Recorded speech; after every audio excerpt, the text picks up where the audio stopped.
नमस्कार दोस्तों, my digital पाठशाला में आपका स्वागत है। आज की इस वीडियो में हम बीजीय व्यंजक एवं सर्व समीकरणों के सवालों को हल करेंगे।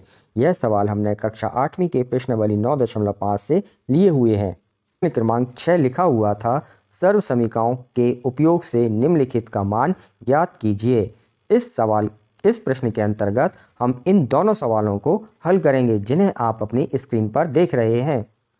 सवालों को हल करने से पहले मैं आपकी जानकारी के लिए बता दूं कि बीजीय व्यंजक एवं सर्व समीकरणों के अन्य सवालों के हल देखने के लिए आप हमारे अन्य वीडियो को देख सकते हैं। इन सभी वीडियो का लिंक विवरण में दिया गया है। प्रश्न क्रमांक 3 लिखा हुआ था, 102 के ऊपर 2 की घातांक।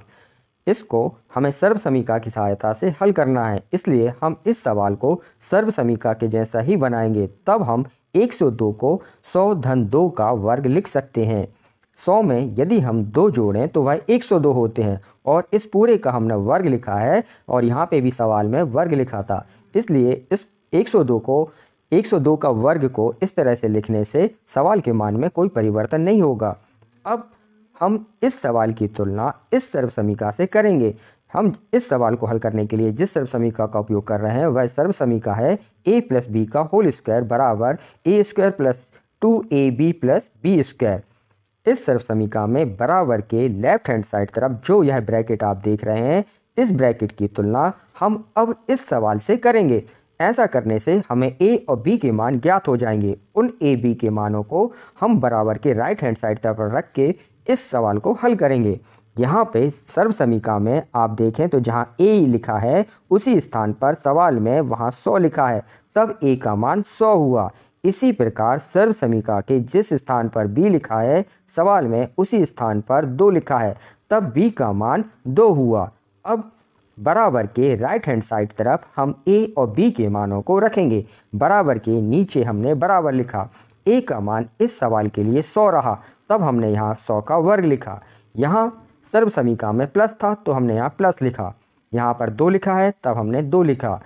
a का मान 100 और b का मान 2 है, इसलिए हमने यहाँ a के स्थान पर 100 और b के स्थान पर 2 लिखा।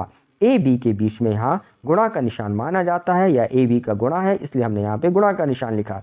यहाँ सर्व समीकरण में प्लस है, प्लस लिख के हमने यहाँ b का मान जो था सवाल में 2, हमने यहाँ पर 2 का वर्ग लिखा क्योंकि यहाँ b का वर्ग लिखा है। 100 का वर्ग का अर्थ हुआ 100 गुणित 100, तब 1 का गुणा हम 1 में करेंगे तो 1 आए और दोनों 100 में 100 गुणित 100 लिखे हमने तो 100 दोनों 100 में 4 शून्य हुए, इसलिए हमने 1 के आगे 4 शून्य लिखे।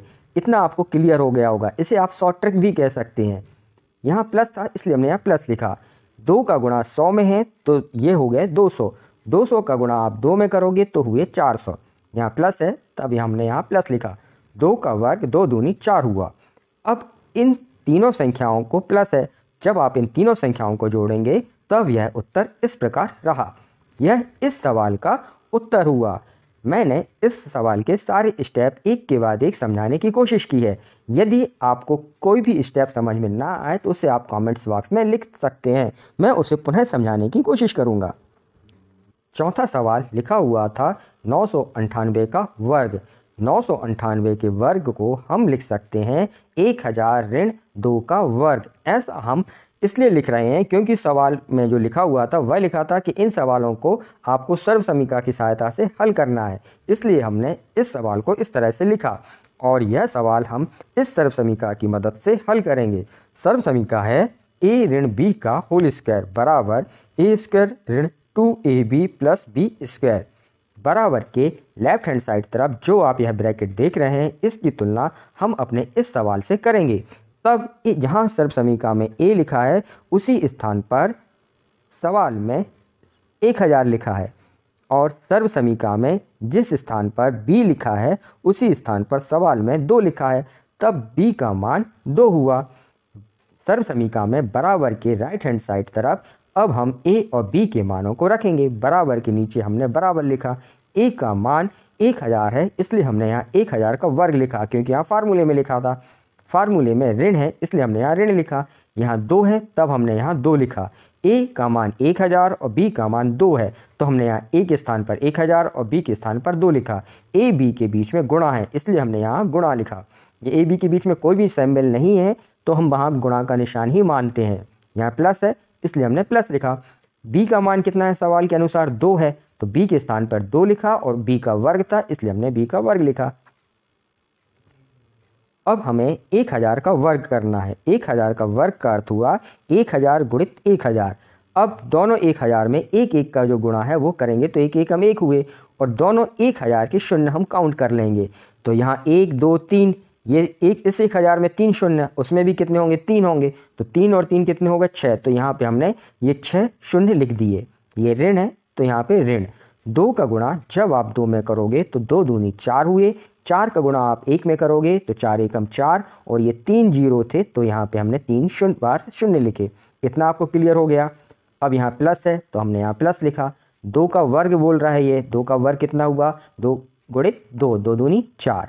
अब जब आप इस पूरे सवाल को यहाँ इसको हल करोगे इस स्टेप को तब आपका उत्तर इतना आया।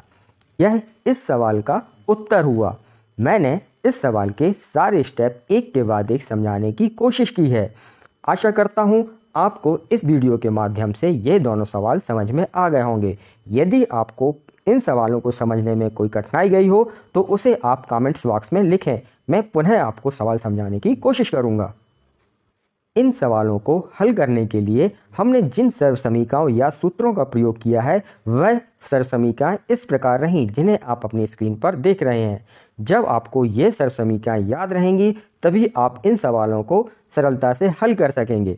इन सवालों के अतिरिक्त भी इन सर्व समीकरणों का उपयोग कई अन्य सवालों को करने में किया जाता है, इसलिए आप इन फार्मूलों को अच्छे से याद रखें। इस वीडियो में बस इतना ही। मिलते हैं अगले फिर किसी वीडियो में। आप अपने प्रश्न या सुझाव को कमेंट्स बॉक्स में लिखें। चैनल से जुड़े रहने के लिए चैनल को सब्सक्राइब करें।